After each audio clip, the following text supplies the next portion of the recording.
Hello and welcome to the video. I'm Jimmy the Mower and today we're going to be taste testing the Stella Artois Unfiltered.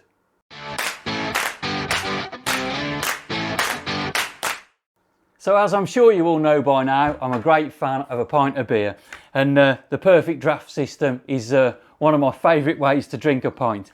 We've got this keg of Stella Artois Unfiltered. I've never tried it before, so we thought we'd give it a blast today. So as we do with all of these videos, we'll quickly run through how to change the actual keg and then we'll get on to the taste testing. If you haven't seen any of this before, then you'll find it interesting. Give it a thumbs up and subscribe if you can. If you have seen it before, bear with me. It only takes a couple of seconds and it's always worth a refresher. So before we start then, we've got this seal on the top and we just rip this off like so.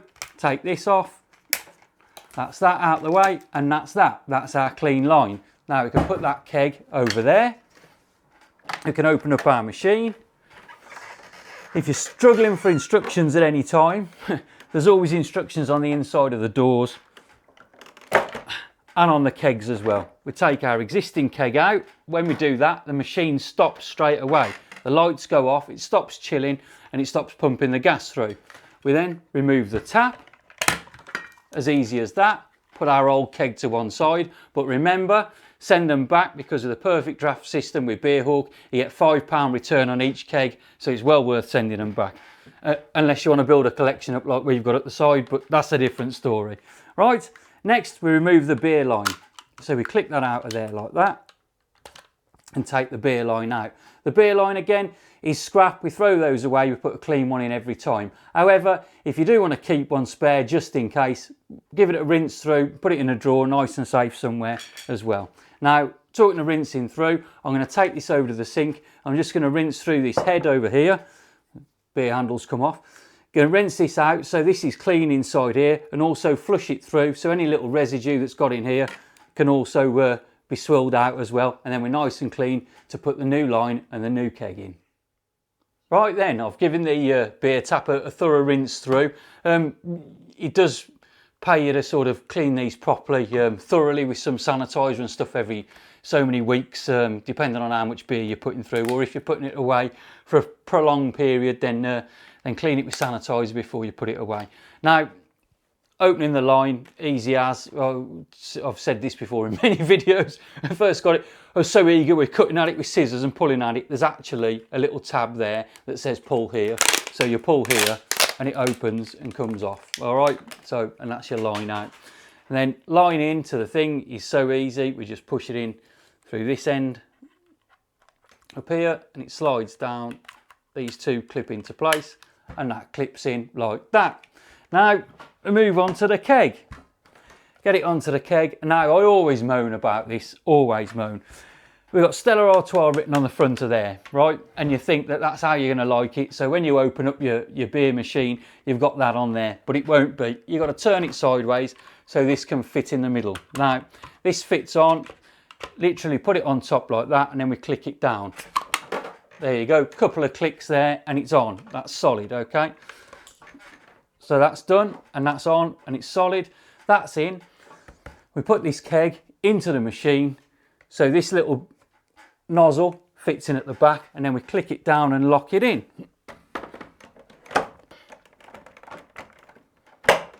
Locked in like that. The machine's just fired up again. And then we shut the doors, wait for it to pressurise up, and then we wait for the temperature to come down. Now, this has been in the fridge. Our fridge is set to 5 degrees C. So I'm pretty sure that keg is 5 degrees all the way through because it's been in there for 3 days or more. So it will just take a few minutes to work its way down. And while it does that, I'll just explain here that underneath we've got a little timer that says 30 on there. Now, it's not 30 hours, don't panic, it's 30 days. But if you can get one of these 6-litre kegs to last 30 days, then you're a better man than me, right? Well, that's chilling down. Oh, we're down to 11 already, see, it's going down quickly. I'll just have a look at these glasses we've got here.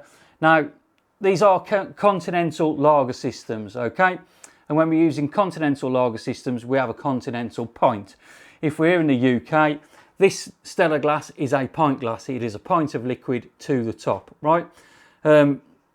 And we tend to put a small head on there, a few mil, and you've just got a bit of white foam on the top. However, a continental pour, the continental one, this is 33 centilitres to this line, which gives us the head on there, which is 1.5 inches or about 50 mil, whatever it is.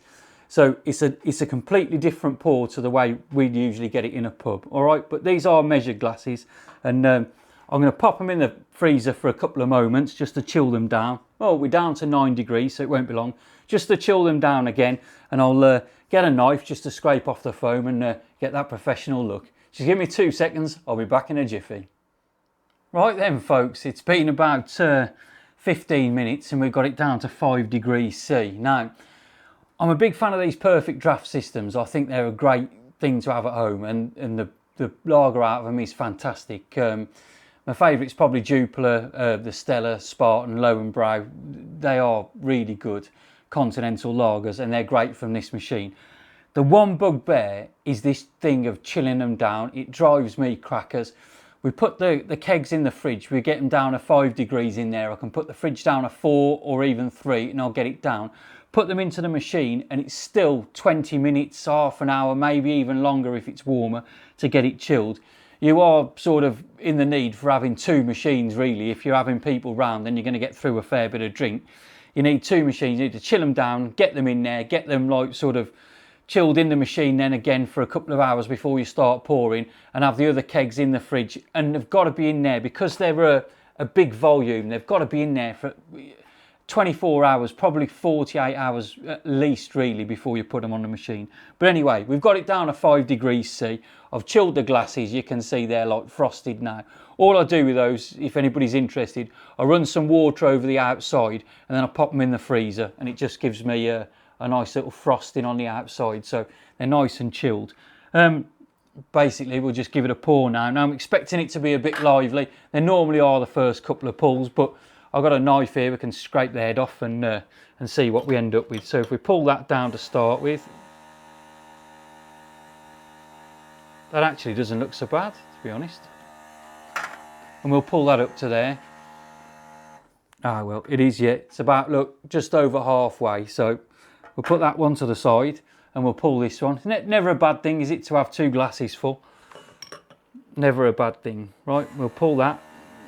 And when we're pulling these, we try and keep the silver nozzle out of the liquid, because the silver nozzle is not interchangeable. We do take it off when this calms down. We do take it off and we do clean it in between kegs, and you can do it in between days. When you go to bed, you can take this off and give it a wash and put it back on in the morning. But we try and keep it out of there really, and try and hold the glass by the bottom.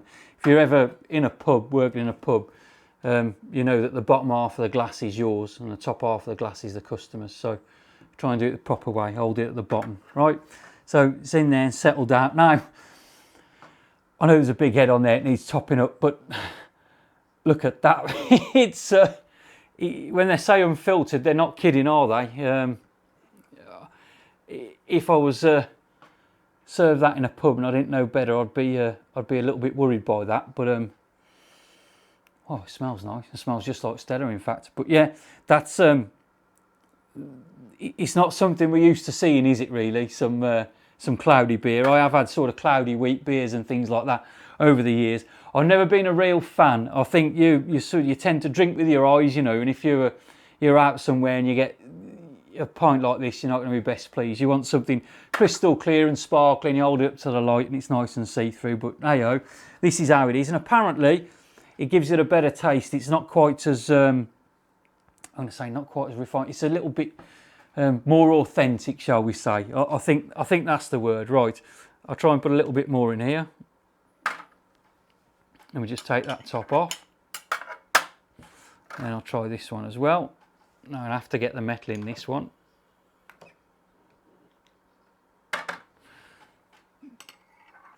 There's no getting away from it there, is there? Get the metal in. But that's it. Now if we look round at the line, as I said before, we're bang on the 33 centilitre line there. So that is your measure. That's what you've got. And this one here just need a little top up. I'm sure I'll get through them both. Oh, and if you're wondering about the t-shirt here, Boston, it's a black country saying, or the Midlands from where I'm from, Boston. Boston pint of lager, as they say. Anyway, before I say it's Boston, we better have a quick drink and see what it is actually like. It smells just like Stella, actually. It is nice, and I think Stella is probably one of my favourites on this system, and that does smell nice. Right, let's have a little drink.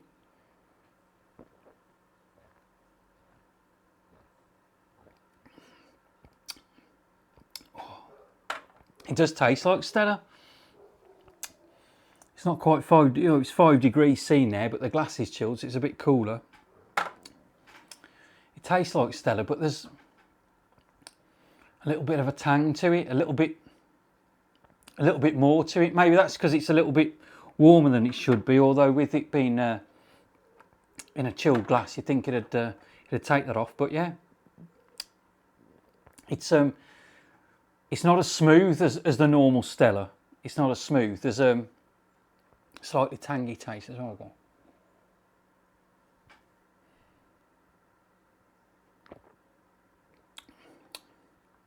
Yeah, it's okay. It's okay.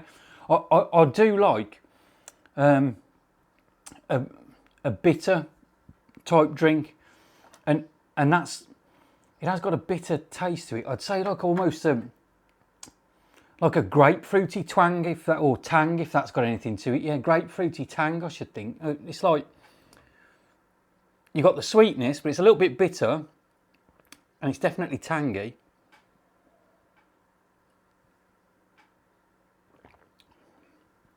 Yeah, that's all right, actually. That's all right. And as you can see, look, there's lacing all down the glass. So it's come out of that keg well. You'd be happy with that in a pub.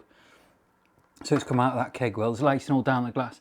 That's all right. That's all right. I'm not sure how I'll fare, you know, after a few of them. I think it'd be a nice, refreshing change. But I don't think it'd be my first choice for a session drink, but a few of them would be all right. But yeah, I'll have another go. You're gonna make sure.